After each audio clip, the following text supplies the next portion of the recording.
Good morning, and welcome to Real Human Design Stories, where we share real-life stories of how human design has helped our guests know themselves on a deep, transformative level. Whether you're joining us live here on Sunday Story Hour in my Facebook group or catching this on your favorite podcast platform on Mondays, you'll be able to find all the details you need in the show notes or the Facebook comments. Human design helps us to differentiate between what is ours and what is conditioning. By knowing and trusting ourselves, we develop deeper, more honest relationships and unlock our true gifts. I'm Kathy Bashanko, and my guest this week is Chetan Parkyn, a 2-4 emotional projector, right angle cross of explanation. And if you know human design, you have probably heard of Chetan Parkyn. He has written many books and has been doing this for, about 30 years now? So I want to welcome you and would love for you to just say hello and tell us all about, because we only have an hour and you have a big story. So I'd love for you to just start with how you found human design and what it's been like for you. Well, thank you, Kathy. Thank you for that introduction. Very happy to be here. And my story actually, you can tell from my accent if you haven't heard me talk before. I grew up in jolly old England. I grew up on a farm. One thing led to another. I went through boys' boarding schools, the English way. They call them public schools, but they're very private. And then ended up in university studying mechanical engineering and got a good degree in mechanical engineering, did an apprenticeship at the same time, and started traveling all over the world, troubleshooting engineering projects. Had a lot of fun with it, land, on the sea, under the sea, in the air, all kinds of crazy stories. And at one point in my life, I guess this was when my father passed away. This was like a trigger point for me in my life. He was my great ally. He was actually my stepfather, which was a huge thing that I've realized in retrospect. You know, if you're raised by a father who is your blood relative, necessarily there's all kinds of preconceptions of what the child is supposed to do with their life. You know, whether they're going to echo what the father didn't manage to do, or, you know, these other things, these things that can come up, these rule systems and stuff. And my stepfather, who's literally stepped in when I was born, I never actually met my real father. And he was just my ally right from the get-go. Brilliant man, photographic memory, genius at business. And he was my ally. We hung out together. We just got each other. We understood each other. We clicked. And I never in my whole time with him heard a cross word from him aimed at me. It was always encouragement. Go for it. You know, here's something fun. You've got my blessing, support, whatever. So quite amazing like that. Very different than a lot of people have, I think, in their family situation. And there came this point in time, I had just completed a crossing of the Atlantic in a motor yacht. I was the engineer on board. We got caught in a hurricane. We should have sunk several times. We didn't. Nobody quite explained how we didn't sink. But after that, I needed some time to come and just calm down and find out, what was this all about? What was this life experience all about? Because I remember one point in the middle of the hurricane, and we were getting thrown all over the place. And I remember sitting, it was actually my birthday, and I was sitting on the top deck of this thing, you know, getting thrown all over the place, but, you know, watching the storm. And there came this moment in time where literally everything stopped. The storm came to a complete standstill in my consciousness, in that I could see through it. And in that moment, I knew we were going to be all right. We were going to come through it. But it was one of those moments. It was like a Satori moment. It was like a huge shock for me.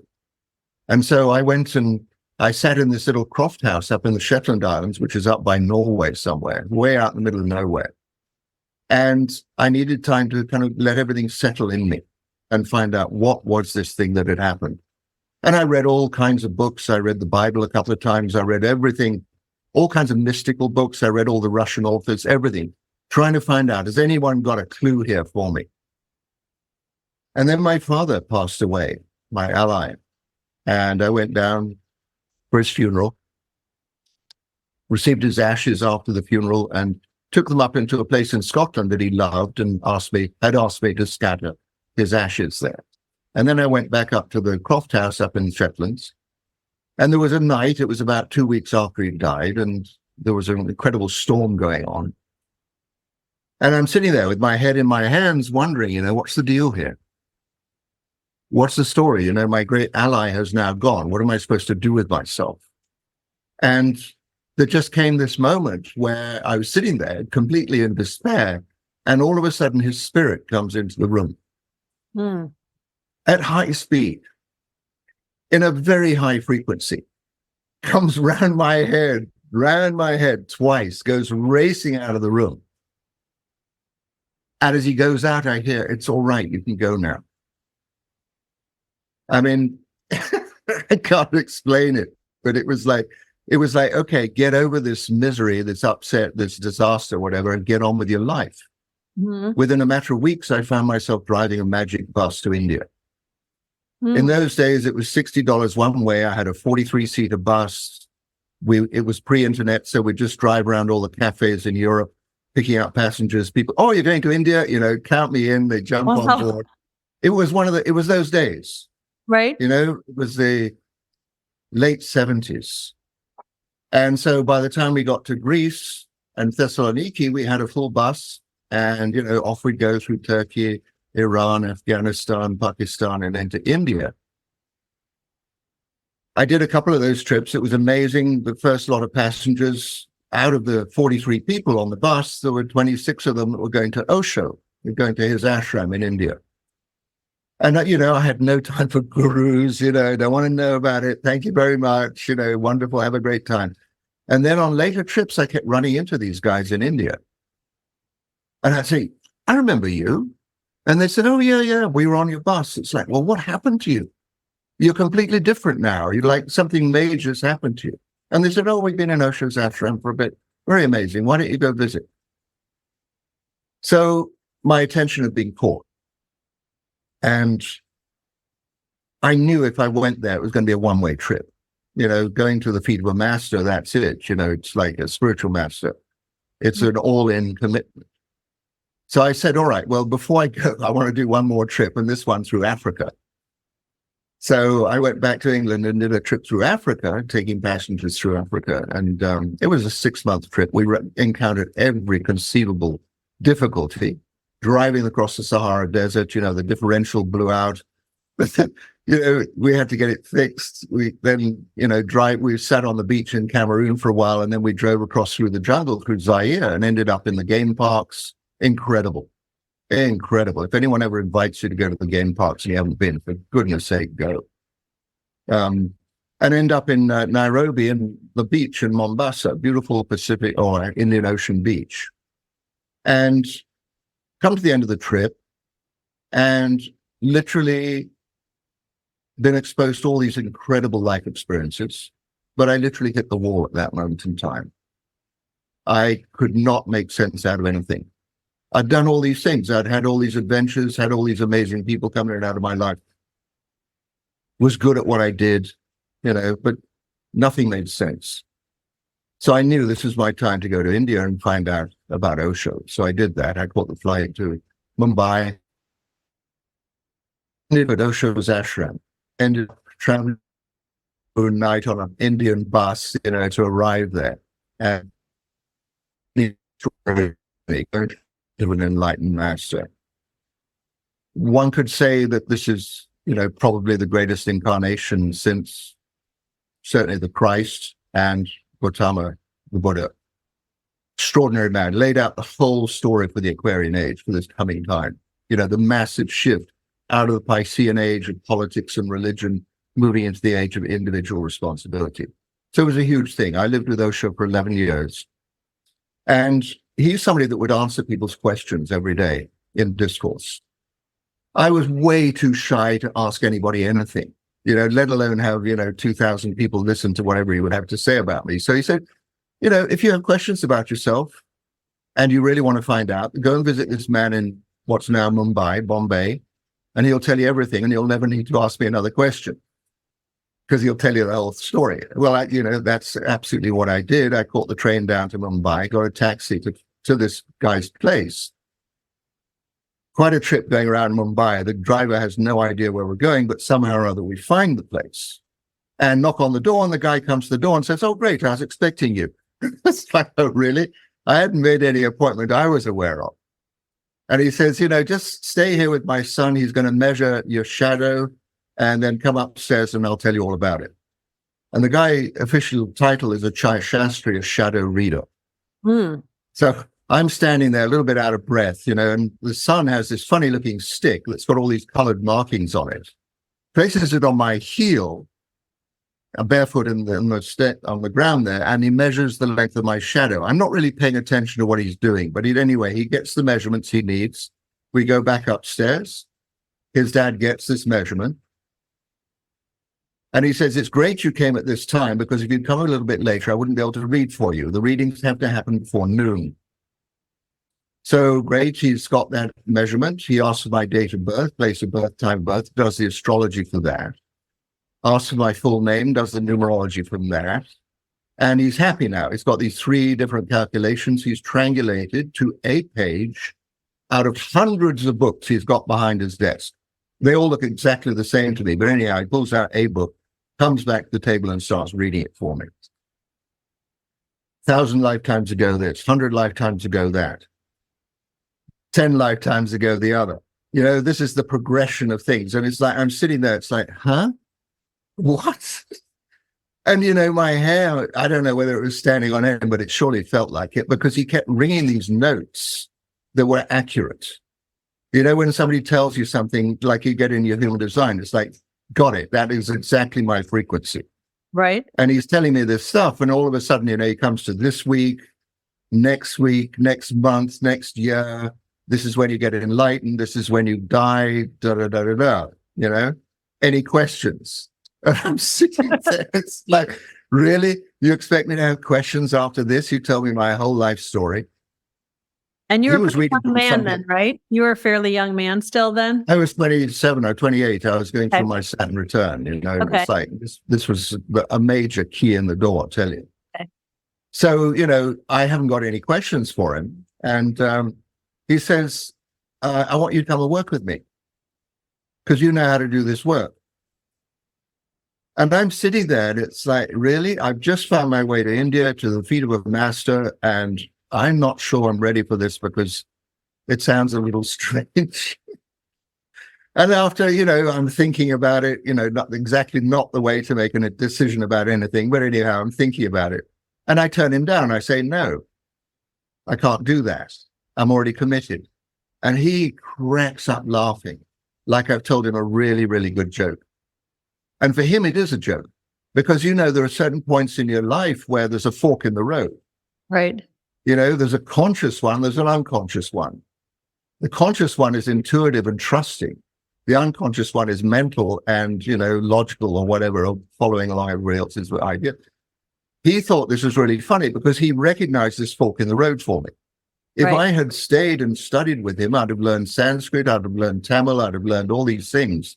For this system that was, all these things, these books were written 3,000 years ago. My page was written 3,000 years ago. I mean, a massively mystical system that was so spot on accurate. But anyway, when he finished laughing, he said, "It doesn't matter, you're going to do this work anyhow." And my suggestion for you is you find a system you can work with, and remember how to start reading for people. Remind yourself, as you've got this knack, remind yourself what it is you need to be able to tell people that's going to enhance their life. And he says, because there's a new system, it's going to come into your life. You're going to write books about it. You're going to do trainings with it. You're going to read to people all over the world, and it's going to change their lives forever. This was 1979. Wow. And he was telling me about the coming of human design. And it's kind of curious, I'm your 41st interview today. The significance of the 41 in the I Ching, it's the start codon. Yeah, I did. So in a sense, I was the first person to be told about human design before it ever happened to Ra. I'm not taking anything away from Ra. He did an incredible job, absolutely incredible job. And actually, this eclipse that just happened, this eclipse happened on his solar return. And he'd have had a great time talking about that, the 51 line 5. But anyway. I don't want to interrupt, but the 41 is also, we just moved into that in Pluto, which Pluto is where Neptune. Or Neptune. I'm sorry, you're right. Neptune. Today we have the 2551, yes, indeed. So yeah, it's an initiation day. Yeah. But I thought something just moved into 41, no? Yeah, Pluto's in 41. Yeah, that's okay. Yeah, Pluto's in 41 as well, but Neptune moved into the 25, which is, highly significant as well, yes. So there I am. I go out of this place, and I go back to where I was staying back in Pune in India, and I'm staying in this funky little hotel there, and I'm having dinner with my friends. And the dinner, it's a little outdoor restaurant, and there's, half a dozen tables. We get to the end of the dinner, and I'd had this experience in the ashram the day before, where this man had insisted on reading my hands. And he read my hands and then said, I'm going to show you how to do this. And for about 10 minutes, he showed me all the lines, all the markings, all the whirls, all the swirls and everything. And it's like, well, that was fascinating. Yeah, great. And he folded my hands up and he said, that's enough, now practice. And a lot of what he told me was exactly what the shadow reader in Bombay had told me. So I'm there having this dinner with my friends. And at the end of dinner, I just happened to say, the weirdest thing happened to me. This guy showed me how to read hands. And in the space of 10 seconds, the table is covered with people's hands. Everybody from the other tables comes over. The waiter comes over, puts his hands in front of me. And I start telling people what I see. And everyone's, how do you know to tell me that? And it's like all of a sudden, this reawakening of this gift to be able to tell people about themselves started happening. So for the next, whatever it was, 9, 10 years, 12 years, 14 years, whatever, I practiced everything. I looked into every esoteric system I could find. Everything from reading tea leaves, coffee grinds, tarot cards, astrology, the I Ching, Kabbalah, auras, the whole business.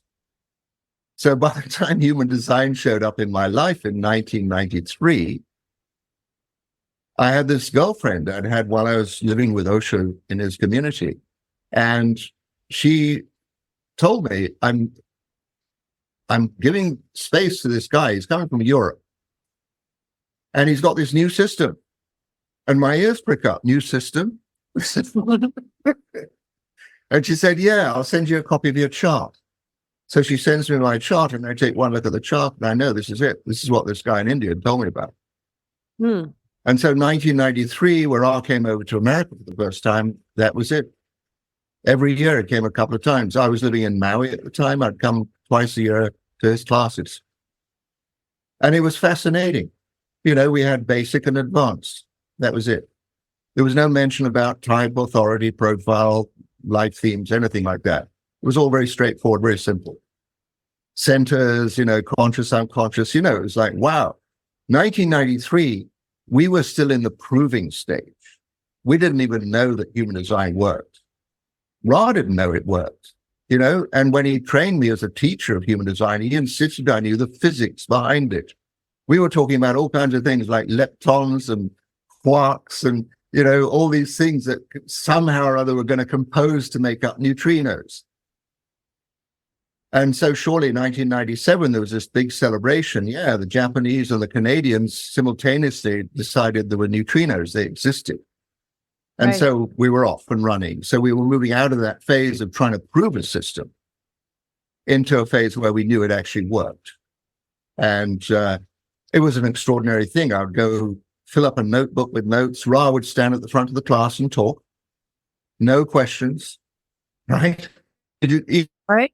And smoking breaks, a chance to question him every now and again, but no, he would just stand there and talk, which was kind of a shame in a way, because he didn't allow input and he didn't allow his vocabulary or understanding to expand beyond what it was that he was now regurgitating.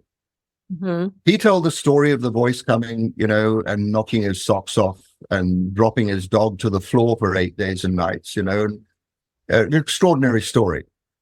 He had, I think, something like 9 or 10 first lines in his design. So physically, he was able to withstand that bombardment of energy, that consciousness that took him over. And it was a traumatic experience for him. I don't think his nervous system ever recovered from it. But he did. He retained the initial knowledge. Piles of notes, he said. And apparently within 6 months, he burned the whole lot, destroyed everything. It was just too much. He saw himself being placed as a guru. He wasn't prepared to take on that role at that time. And he ran off into the hills in Ibiza. Fortunately, something or other tickled him. He came back to his senses and he started putting the material out. He went to Germany. Somebody sponsored him to go and get a book done. He came out with the initial text, the black book, in which in the very first page, he said, this is not mine. This belongs to the world. This belongs to everybody who wants to use it, and my friends who supported me and encouraged me in the early days. So basically, he put no copyright on human design whatsoever, right from the get-go. So here he is. He's off into America. He's off in Austria. A lot of people in Austria supporting him, putting out human design. He was always broke. Story of his life, manifestor, willpower manifestor. And instead of the money channel, he had the initiation channel, But anyhow, it was an amazing thing. I bankrupted myself in Maui going, to spend the time to travel to his classes all the time. To me, it was just fascinating. I had to know everything that was possible about human design. And I'd go back to Maui and say, hey, anyone want a reading? And they'd say, what's this? And you said, no, we don't want this. Thank you. So it was a little discouraging in the early years. But, right from the get-go, Ra had this thing called the rave I Ching. I never liked the word rave. In fact, it wasn't the greatest delight listening to Ra. I sat it out. I took my own notes, whatever. But I'd lived with Osho for 11 years. Osho is one of the most gifted, extraordinary teachers, a master in so many different ways. And, he would give his discourses in his second language, English, but eloquent and loving and conscious.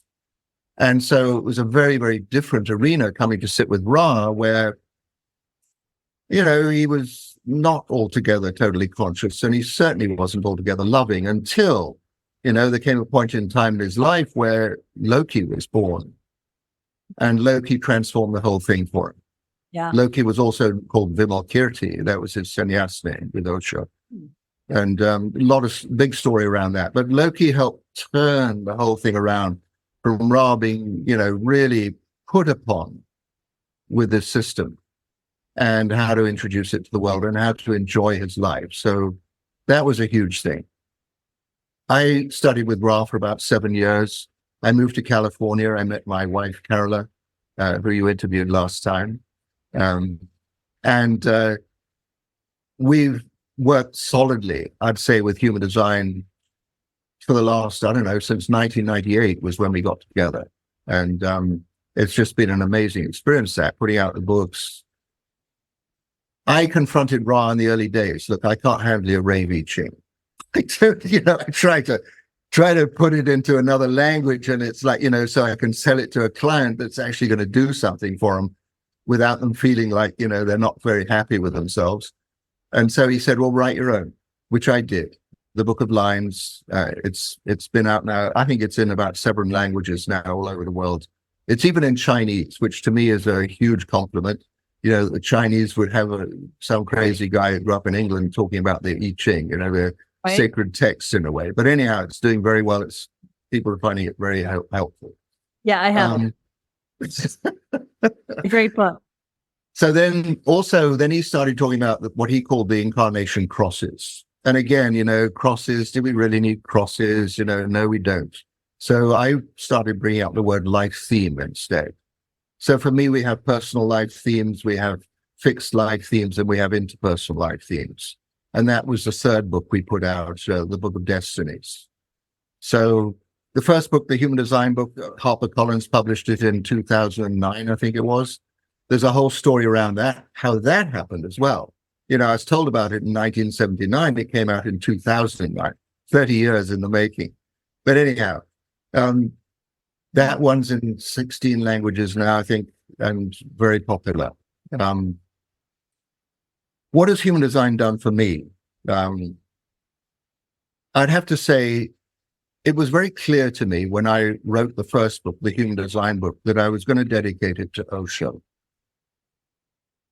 not to Ra. Ra did an extraordinary job, an amazing job. He's a messenger. But a lot of the ways in which he explained human design just did not sit terribly well with me. And what did sit very well with me in the growth of consciousness was what I'd learned being in Osho's company. So that was something upset a lot of people. How dare you write this book in the first place? It's Ra's system. But at that time, Ra had no intention to write a book. And I was clear about that.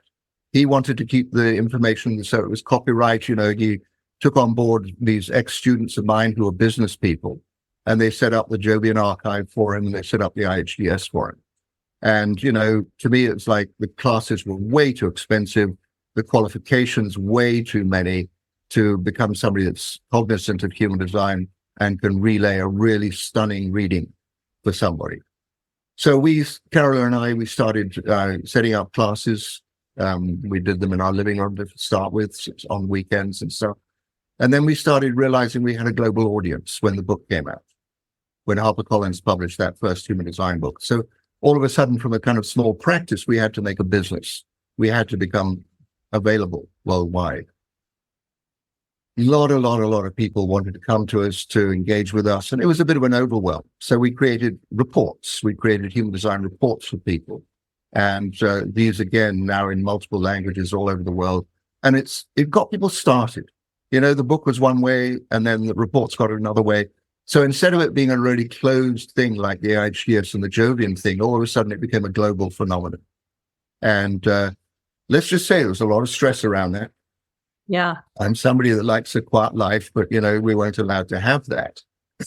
So it's, I watched over the years human design literally transforming people's lives.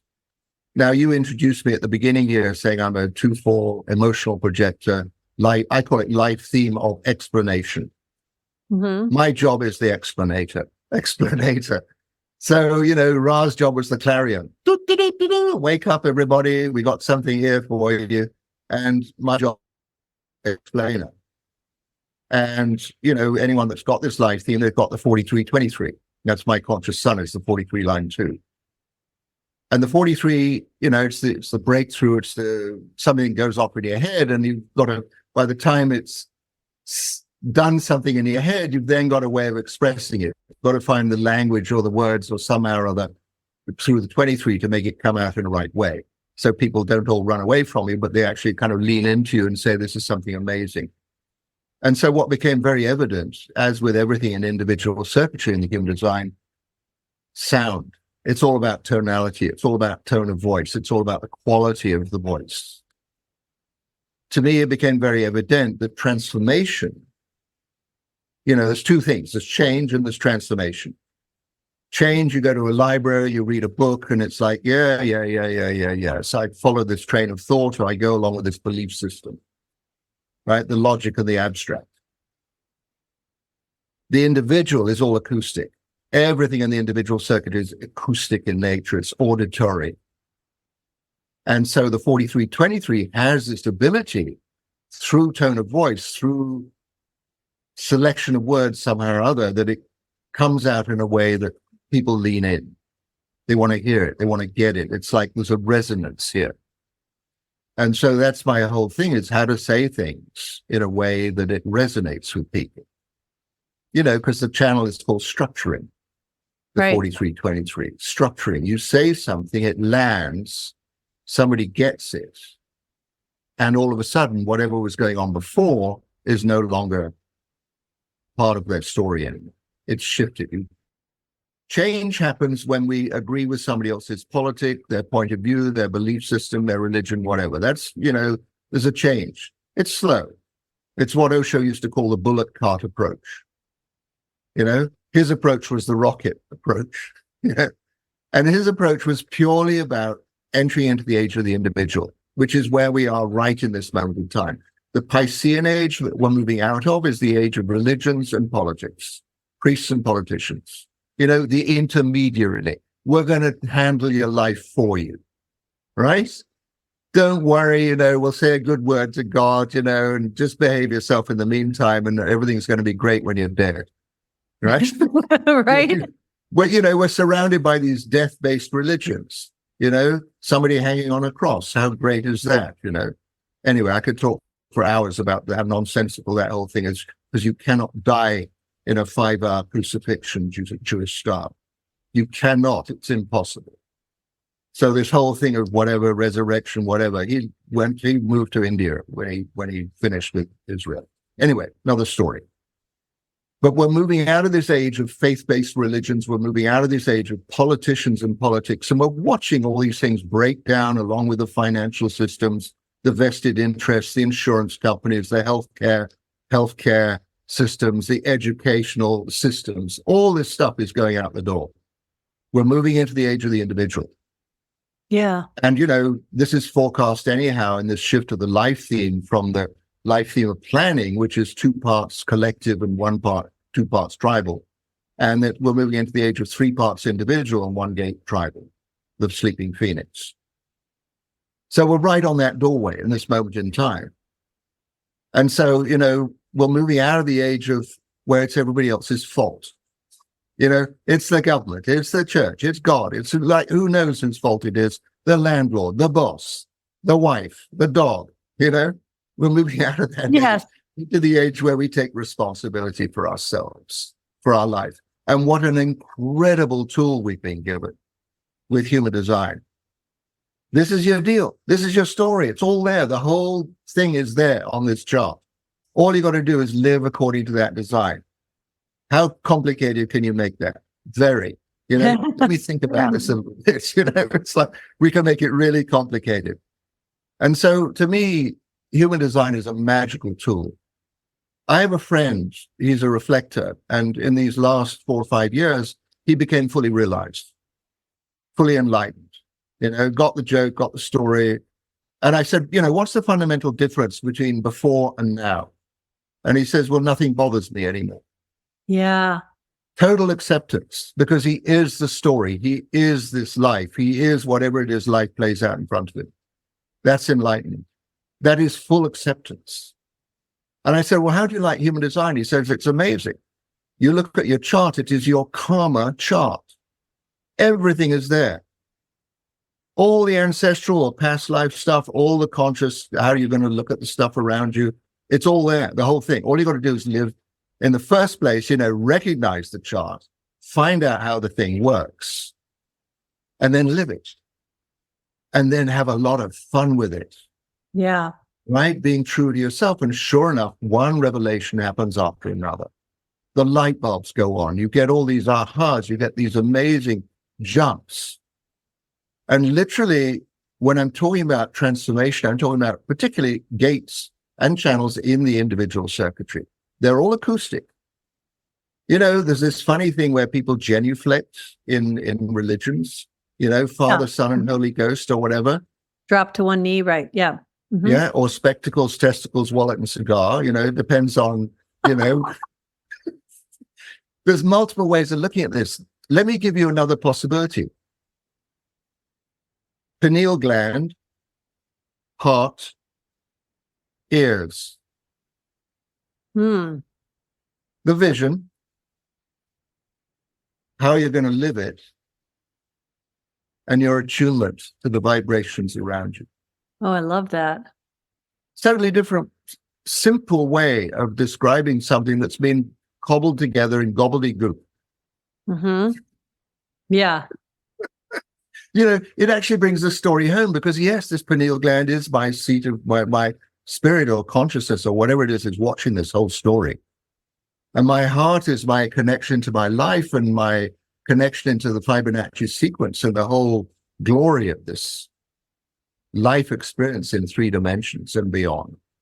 And then my ears on the hearing and the frequencies of how I'm able to transform, how the gaps between the words, the gaps between the notes, the leading to the edge of an understanding of something, and then the silence while I drop into the knowing. Yeah. Where the knowledge, and this is it. This is me. I'm in it.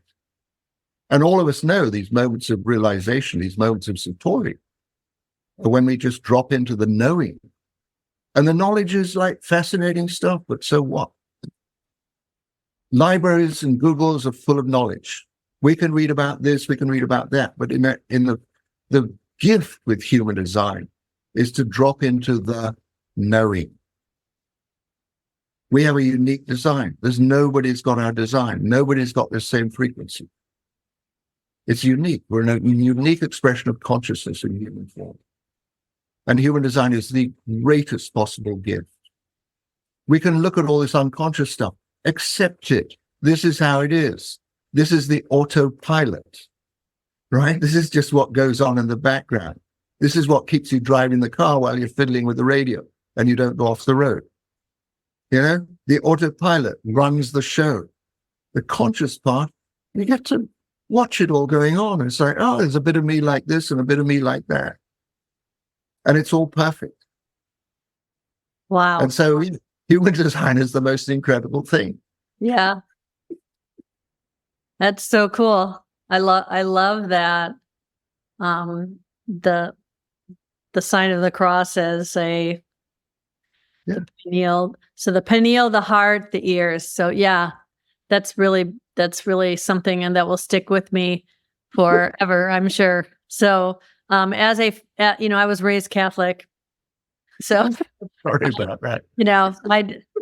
Raised Catholic, then left the church completely for a while, then tried to go back while I was on the roof, as an Episcopalian, which is, they say Episcopalian church, it's like the Anglican church. It's all the, they say it's Catholic light, all the ceremony, none of the guilt. But that worked for a while, but I always knew that, whatever. Yeah. That's a whole nother conversation. Yeah. Okay. So you are now like really getting into a lot of really beautiful things. And I'm wondering how this has, so Ra taught that there's 7 years to deconditioning the body or whatever, but bullshit. Bullshit, right? Is that what you said? Yeah. Cause we're constantly evolving, right? Yeah. So, what's that look like for you for all these years? You're on like close to 30 years, right? It's 31 years. Or coming on 31 years with design. Yeah. Okay. Yeah. It's been a journey. I have to say, the early years, there were times I was ready to throw in the towel. Yeah. I was not getting any kind of support, just like Ra didn't see himself getting any support either, and nobody wants to be told. And this goes across all the designs, it doesn't matter what your type is. Nobody wants to be told what to do. Yeah. Projectors, we like to be included in things. We like to feel there's like a symbiotic agreement on some level. Generators like to say, my energy's got a yes for this thing. Right. Manifestors is like, yeah, good to go on this one. Nobody wants to be told. Reflectors certainly don't want to be told anything. Because they're just reflecting it right back again. So it's like, how does this get relayed into the world? How does everyone get to learn to stand on their own feet? Because what happens, you come out into the world, and if you're in some kind of hospital, bright lights, there's people that are freaked out, they got insurance claims to concern themselves with, and they're all freaked out. So the poor little baby arrives in this madhouse, gets handed hand to hand, but potentially there's somebody there that's got a lot of love and they're detached from the whole chaos. But, then you're in the family, and the family's got its rules, and, nobody's getting any sleep because the baby is making a noise and stuff. And, nobody's given time off to have a baby, and they got to go back to work. So the thing gets stuck in a nursery. And, the conditioning in those early hours, those early days is intense because we've forgotten how to be human. We've learned how to be robotic in how to accept a new child coming in a large part. Yeah. So then, we go to kindergarten, and there's the rule systems there, and there's the behavior patterns there, and it's goodness knows who's running the show. Same thing with the insurance and all that. And then you go to playground, and then you go to school, and you get told about everybody else. The last person you ever told anything about is yourself. And then you have to go to church, and then you have to do this business and that business. in a religion that's based on something, thousands of years old that never should have happened in the first place. But it's, there it is. We get stuck in all this conditioning. And so, to me, human design is one of the quickest ways to dissolve conditioning. Because all of us know when we're off track. Whether we go into our authority or our type or whatever, we all know when something doesn't jive inside ourselves. We're going along with the party line. We're just, oh, well, I'd better get on with this. And we all suffer in our individual ways. The generators, they become the workhorses, and the manifesting generators, the troublemakers, and the manifestors is like the super troublemakers, unless they turn their life into becoming a doormat, where they just become everybody else's slave. Mm-hmm. And, projectors is like, what's our story here? Nobody seems to be involving me, because the moment I get in and start giving guidance, they all say, buzz off, we don't want your input here. So human design, it's the first international language. It gives us all a chance. It gives us all a break. I know I'm talking to somebody who's a projector, and she's invited me to come and talk here. And I feel like, whoopee, sorry if I'm talking too much, but, you open the floodgates here. And, I know if I'm talking to a generator, then it's for me to ask her, hey, did you get that? Are we okay? Are we still on the same page here? If I'm talking to a manifestor, it's like, thank you, don't mind if I run off with all your energy here. You did open the doorway. If I'm talking to a reflector, I'm saying, are we okay here? Am I telling things that are useful and very valuable here? There's at that first initial understanding. If I know that somebody's emotional, like you are, you're a drama queen, like I am. We're into drama.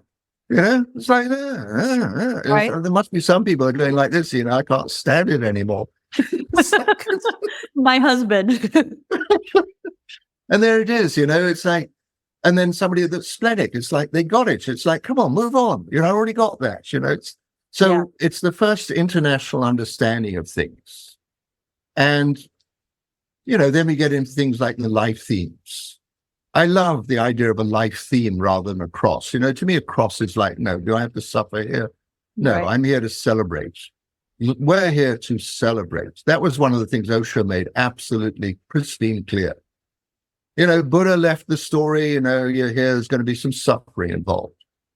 Right? And sure enough, there's going to be 2,500 years of suffering, going through the dark ages, a little bit of renaissance every now and again. But now we're coming out into an acceleration of light.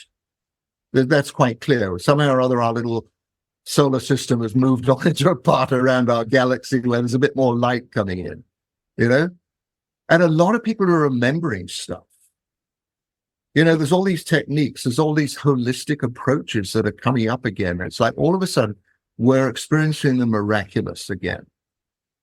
Yeah. People are kind of reinventing themselves. It's like things that were shut down for lifetimes on end are now beginning to come back up again. And you can read all in the unconscious side of somebody's design, you can read these gifts. You can read these things that have been baked into the autopilot. And all they need is a little tickle, and all of a sudden they start coming out again. And so all these extraordinary gifts are coming out. That what we take for granted as the so-called healthcare system these days, people are going to, 20 years from now, they're going to say, we did what? Right. Like, really? That was considered medicine? And the same thing with the educational system. It's like, really? You're going to read out of a book and expect everyone to go along with you?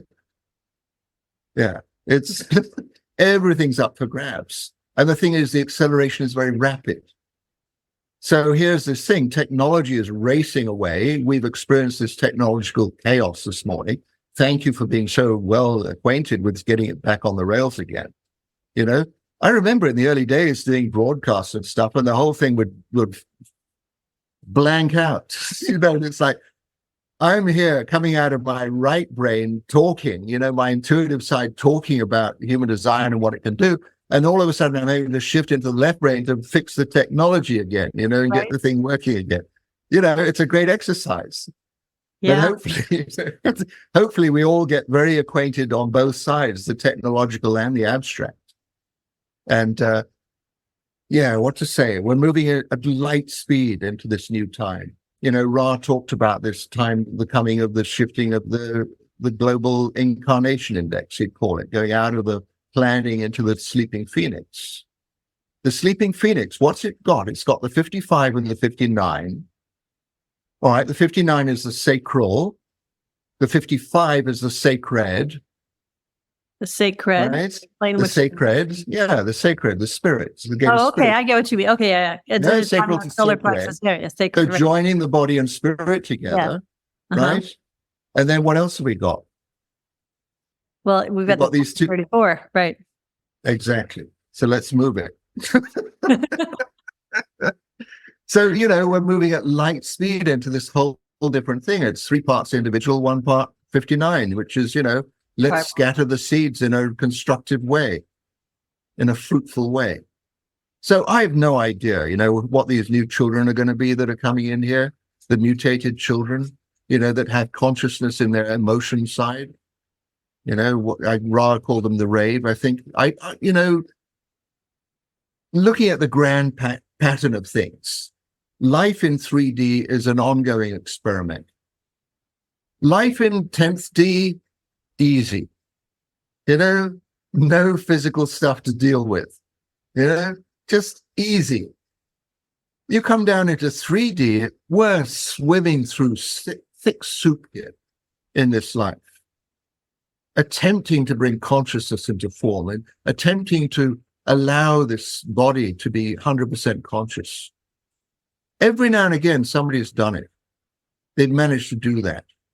But then they're living with everybody else that's not in that space. So we really are moving into an age of enlightenment, all of us. And, not to put any kind of concern on it, but there is a time capsule involved in this. We're not from here. We're not from this planet. We may not even be from this solar system. We may not be from this universe. We're consciousness. We're having this experience in 3D. But there's an urgency now. Get it together. Get it together. Be true to yourself. That's what you came here for. In the early days when I was reading people's hands, I had so much fun with it. Living in Maui, I'd sit in this little bookshop and I'd read hands half a day a week. People would tell me they planned their vacation so they could come and have a reading with me. Anyway, that was just then. But I had so much fun, and mostly it was young girls that would come in to have readings with me. I'd be sitting there holding their hands, and when you hold somebody's hands like this, you circulate through your heart. Your heart energy goes through. So I was in this state of love with these people. I was holding their hands, reading their hands for them. But there was just this extraordinary experience of love. And these girls would come in, and they'd have a couple of questions. The first question would be something like, why is my boyfriend such an idiot? I say, I can't really qualify that because we're all kind of a bit weird. So What's your other question? She said, what's my purpose? What am I doing here? What's this life all about? Yeah. And, I could say, well, you got this gift and this talent and you're good at this and good at that. And, you've got all these things going on for you. And then it dawned on me one day what they're here for. You're here to be yourself. Yes. That's it. Yeah. There's nothing else involved. The marriage, it's a plus. The kids, it's a plus. The job, it's a plus. The bank account is a plus. The car's a plus. But in the midst of all that, we're here to be ourselves. That's it. Every moment of every day, don't waste a second. In our third book, the Book of Destinies, which is the life themes, the incarnation crosses, we wrote 182 different life themes.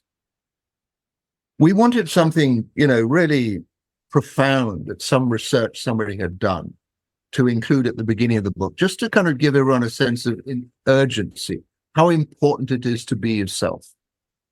And there's this wonderful woman in Australia, Bronnie Ware, a hospice worker. She would sit at the bedsides of people that had hours or days to live.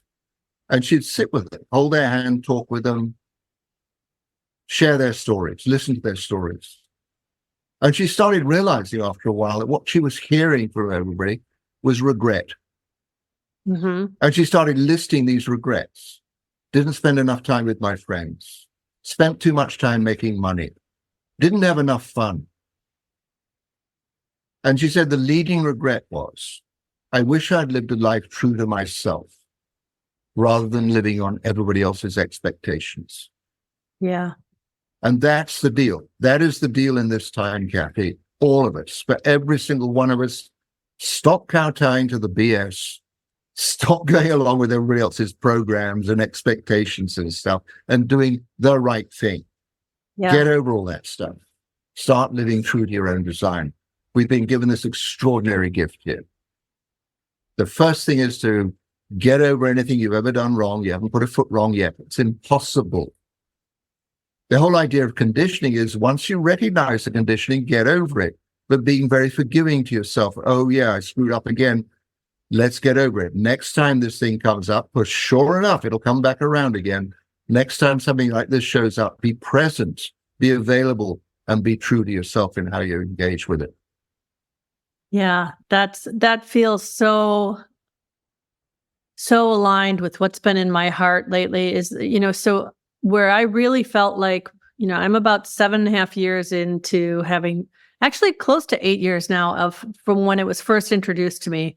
And then I threw it all away for a couple of years, tried to, said, this is some crazy cult stuff because I read about crystals of consciousness in the earth and all this stuff.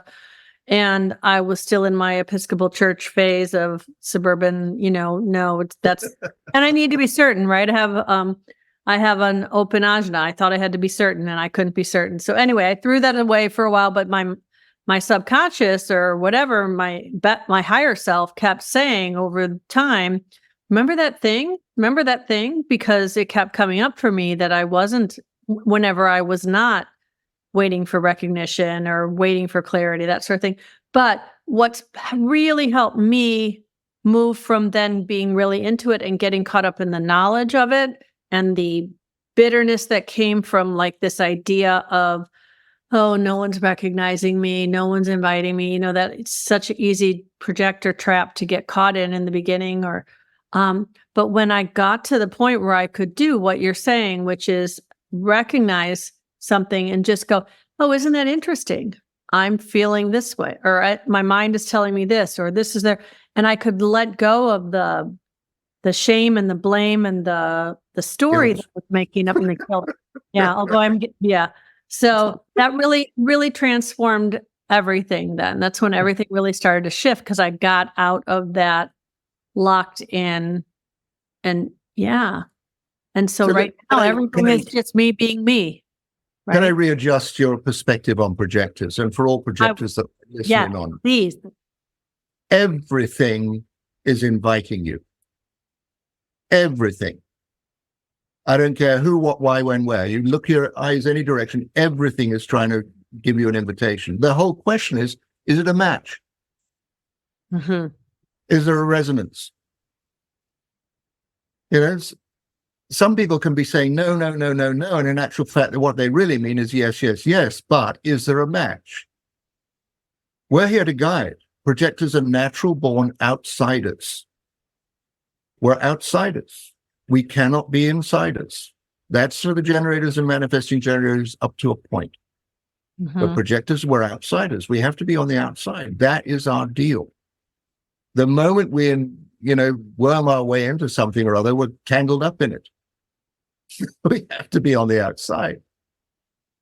So there's that thing. Is there a match for a projector? Yeah. Everything's trying to get your attention. The whole difficulty for us is we've trained ourselves to be like generators and other people, and we feel we have to include ourselves. We're being left out. Nobody loves me. I'm going to sit in the corner and stare at the wall because nobody loves me. And we get into that state, and then we start missing the things that are really calling to us. Some of the most profound people in the world are projectors. The most, the most extraordinary guides. They break out of the tried and true and out of the collective whatever, and they innovate and they bring about something completely different. They up level. That's what we do. Yeah. We try to get generators to raise their head and look up. And the same with manifesting generators. For goodness sake, put the brakes on before you crash into something you don't want to be involved in. Right? Yeah. That's awesome. Yeah. So for goodness sake, I say, Kathy, you haven't got a foot wrong yet. It's impossible. You're living your life.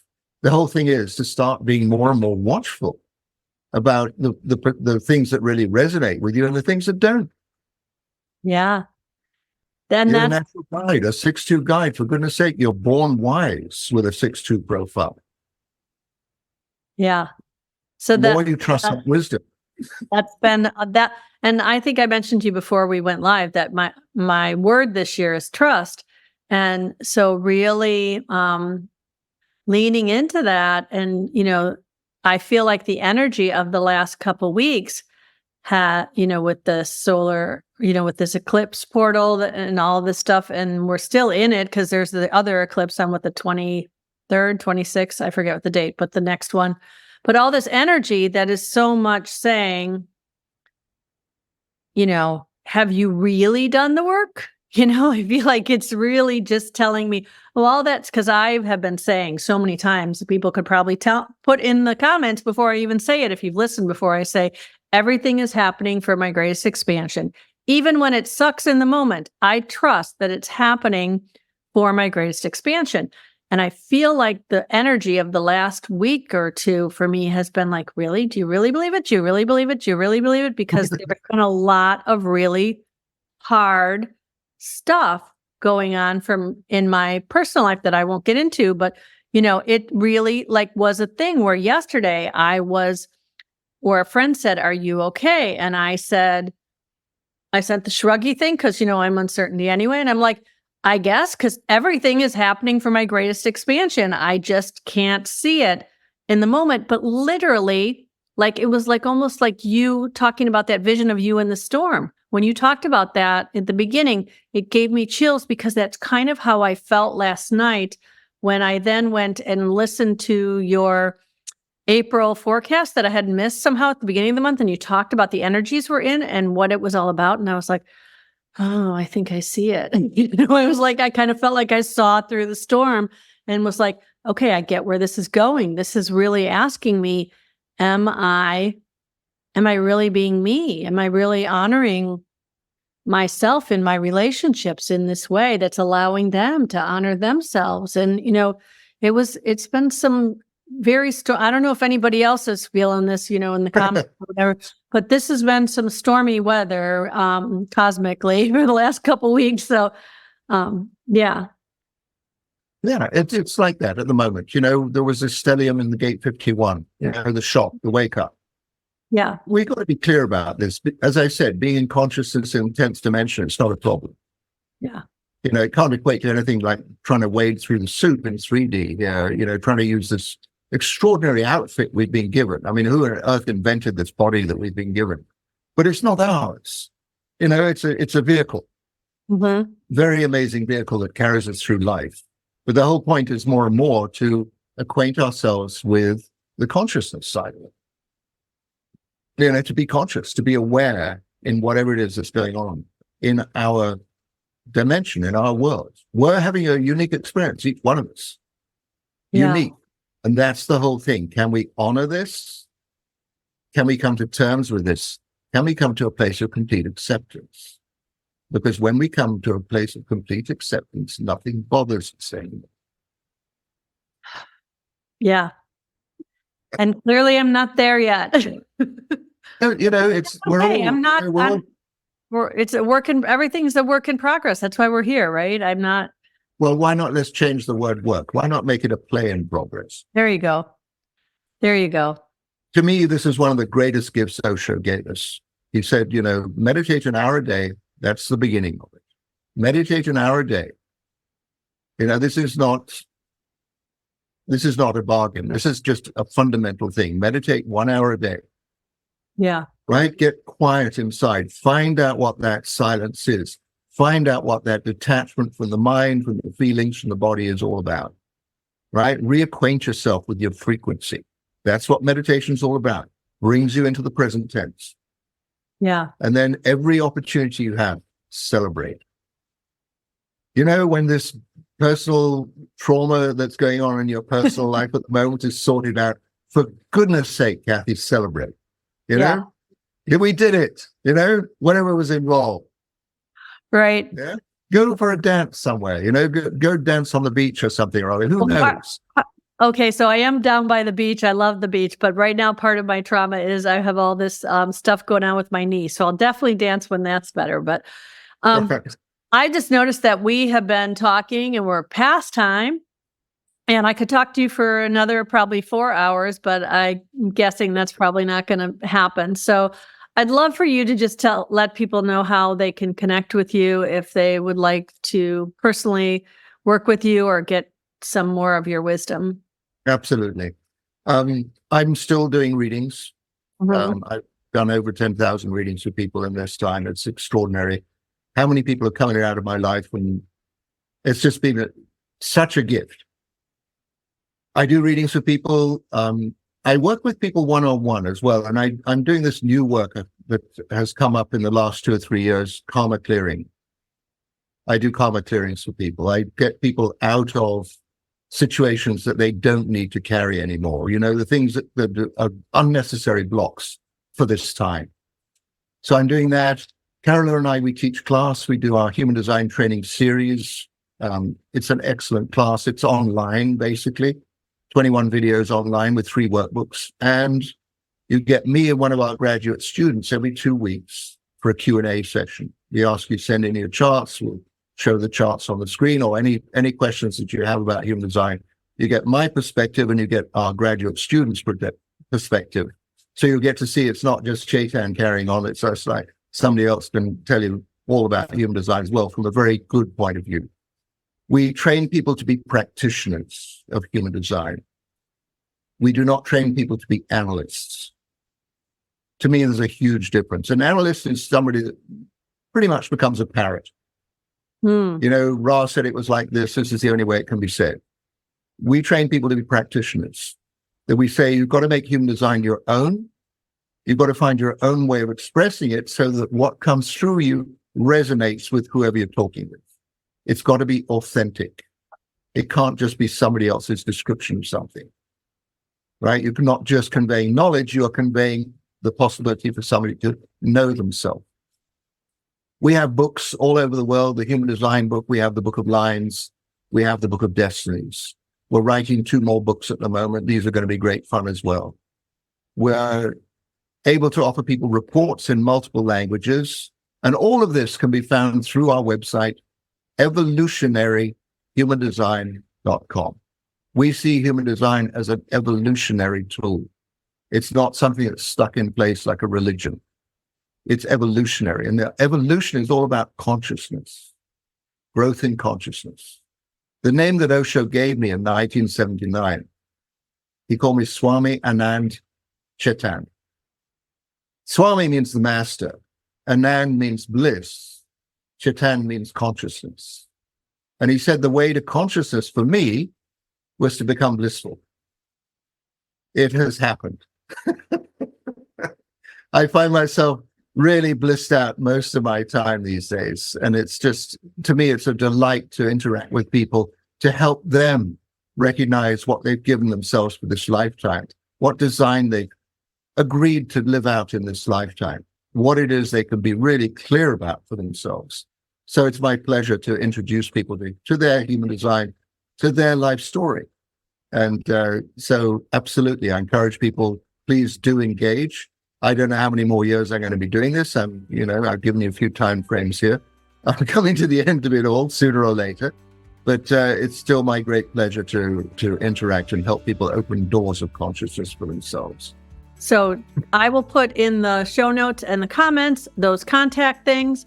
And so all that will be there for people. And so every week we share stories of how my guests have come to understand themselves in a more loving and empowering way through the lens of human design. How you think and speak about yourself matters. Human design can show you the reframe of not only your own story, but the story you tell yourself about your relationships. If you're ready to start living a better story, I would love to help guide you personally through the process of fully embodying who you came here to be. I invite you to follow Real Human Design Stories on YouTube or your favorite podcast platform. And I'd love so much if you could take a moment and give a 5-star review if that feels resonant. To work with me directly, you can set up a discovery chat at kathybashanko.com. And once again, I really want to thank you, Chetan. This has been absolutely priceless. I know everybody has been commenting how much they, there were no questions because I think everyone was like me. They just sat here like, okay, just let him talk. And I want to thank you for that so much. You're most welcome. Thank you for the invitation in the first place, Kathy. It's been a lot of fun. Awesome. So peace out. We'll chat again.